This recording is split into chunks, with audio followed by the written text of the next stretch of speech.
So the New York Times put out their 25 greatest actors of the 21st century list, and it is kinda bad. I'll take you through the list, giving my reactions to each actor who made the cut, and I'll be mentioning a whole bunch of snubs.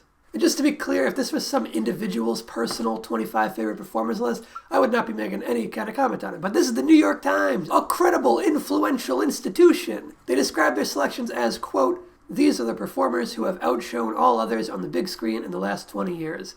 Keep that line in mind as we get to some of the more questionable picks." In the preamble, the writers and pickers of this list, Manohla Dargis and A.O. Scott, who are the two chief film critics at the New York Times, describe their selection process as searching beyond Hollywood and pulling picks from all genres and types of films. All of that is certainly admirable, but did they deliver on that premise? It's not like the whole list is a mess. There are plenty of good picks, and even a few that surprised me with their inclusion in good ways. The list even starts off strong. Number 25 is Gael Garcia Bernal. Great pick. Next is Sonia Braga, who is definitely a more outside-the-box pick. They seem to be picking her based on just two performances in particular, Aquarius and Bacurau, which sure are two good performances, but I think when we're talking about the greatest actors of the 21st century, you need to take their entire body of work for these 20 years into account. Most of her other credits throughout the 21st century have been guest roles on TV shows. It's not minimizing her work to suggest that someone with a higher volume of consistently great output might have deserved the spot instead, especially when looking at how many huge snubs there were. How about Min Sik Choi in this spot? How about Paul Dano in this spot? 23, Mahershala Ali. Great, totally deserving. Now here's where the list gets more than a little fucky. 22 is Melissa McCarthy. What the fuck? What? Is this a joke? I mean, come on, you put Melissa McCarthy on the list, but you leave off Philip Seymour Hoffman? The New York Times thinks that Melissa McCarthy is a better actor than Philip fucking Seymour fucking Hoffman. These are the performers who have outshone all others on the big screen in the last 20 years. Melissa McCarthy outshone all other performers in the last 20 years.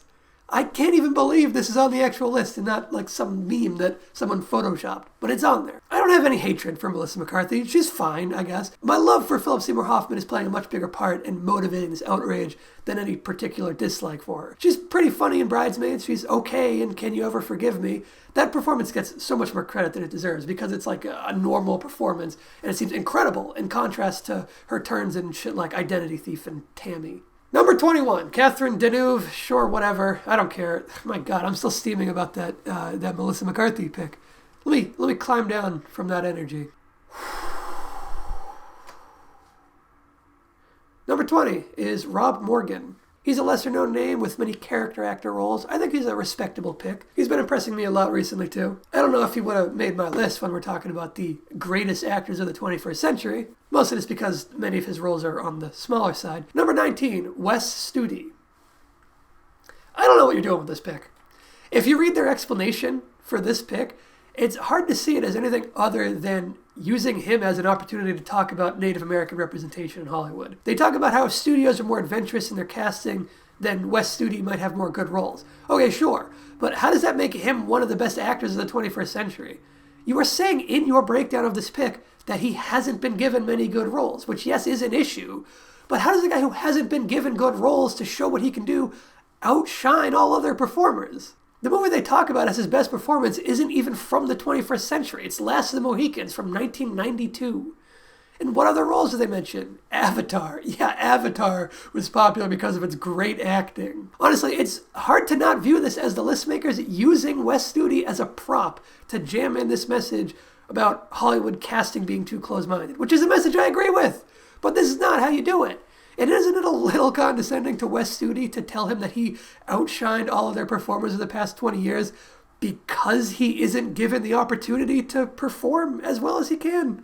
With this pick, you're shining a light on an issue, not shining a light on the performer that you're pretending to shine a light on. Number 18, Willem Dafoe. Love it. Good pick. He'd be on my list too. Okay, moving on. Number 17, Alfre Woodard.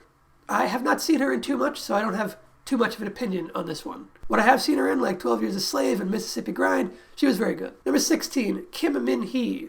Interesting choice. I love seeing South Korean actors get the credit that they deserve, so I'm on board for this pick. She's given plenty of great performances. I don't know if she outshined all other performers, again, if we're going back to that line, but she's great, so I'm fine with it. Number 15, Michael B. Jordan. Yeah, he's great. Good pick. I like it. Number 14, Oscar Isaac. Hell yeah, I am fully on board. Number 13, Tilda Swinton. Fuck yeah. Me and this list are finally grooving here. If anything, I think she should be a lot higher up on the list, but whatever. She's on here, and that's what counts. Number 19, Joaquin Phoenix. Another great pick. Fully deserving of the spot. Number 11, Julianne Moore. I am on board again. This stretch of the list is definitely the strongest and the most understandable and rational, in my opinion. Number 10, Saoirse Ronan. Okay. I mean, I'm fine with it. I definitely wouldn't put her as high on the list as she is. I think it's maybe a little ridiculous to say that she outshined Tilda Swinton or any of the other past 5 names on the list, but yeah, she's good, especially in Greta Gerwig's projects. Number 9, Viola Davis. Hell yeah, fully agree. Number 8, Zhao Tao. I had no idea who this was. I had to look her up. I'm familiar with Ash's Purest White, but I haven't actually seen a single performance of hers yet, so I'll have to give the benefit of the doubt on this one. Number 7, Tony Servillo. I don't know about this one. I guess it's fine. I don't know. Not this high up for sure. This one feels like the equivalent of when Mark Rylance won Best Supporting Actor Oscar for Bridge of Spies. It's like, yeah, he's a good actor, but maybe the work doesn't quite equal up to the accolade. Number 6, Song Kang-ho. Love it. He would be on my list too, and he would be this high on my list too. Fully deserving. I'm so glad to see him finally getting all the love and attention he deserves. Parasite really put a spotlight on him, I think, and got people checking out his backlog of excellent performances. Number 5, Nicole Kidman. I can dig it. She'd be on my list too. Now here's a tough one. Number 4 is Keanu Reeves. I'm struggling here because I love Keanu. I love him. Big fan. But did he outshine all but 3 other performers of the past 20 years? I'm sure he would say the same thing, honestly. I love him. I do. But putting him at number 4 is a fucking ballsy move, New York Times. I kind of suspect that they put him this high because they knew it would make headlines and be controversial and bring eyes in from outside their regular readership. Other papers would put Keanu Reeves, number 4, greatest actor of all time, according to the New York Times, as their own headline, and then they would grab that audience as well who were like, what? I gotta check that out. So I think maybe that's a bit of a advertising pick more than an actual genuine opinion that they had. That's just speculation though, so who knows. Number 3 is more conventional. Daniel Day-Lewis, of course, solid pick. I know plenty of people would put him at number 1. Number 2, Isabelle Huppert. No one ever has a bad thing to say about Isabelle Huppert. Totally respectable, number 2 pick. And number 1 is Denzel Washington. I can't get behind this one. Yeah, he's good most of the time, and sometimes he's great. But if you're looking at his entire output for the 21st century, then you got both Equalizer films in there. You got the crappy Taking of Pelham 123 remake, and you got Unstoppable. You got The Book of Eli, and you got the most forgettable action film ever made, Two Guns, and that dog shit Magnificent Seven remake. So many lame, generic action films. Yeah, Fences is great. American Gangster's good. Training Day is okay. It's pretty good, I guess. But the number 1 performer who bested all other performers of the past 20 years? No way. He can be on the list, sure, but number 1? Man, no. Where the fuck is Michael Shannon on this list? Where the fuck is Michael Shannon? Where the fuck is Tom Hardy? Where the fuck is Michael Fassbender? Where the fuck is Samuel L. Jackson?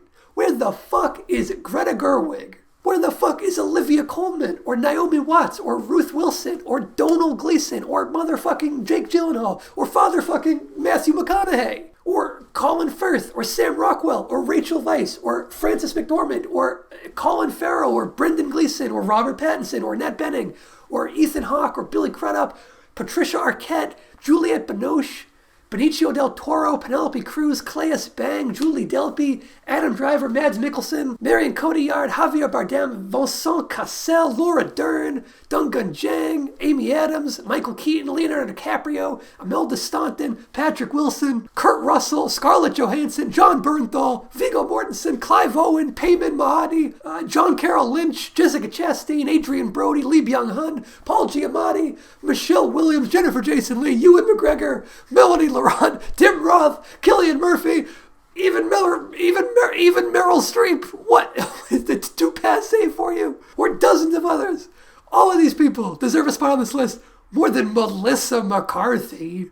The New York Times can be an important voice in the film community, and this list does not show them at their best. Alright, subscribe and stick around if you want more of my stuff. I got movie reviews, I got video essays, and all kinds of stuff. I'll see you in the next video. Bye.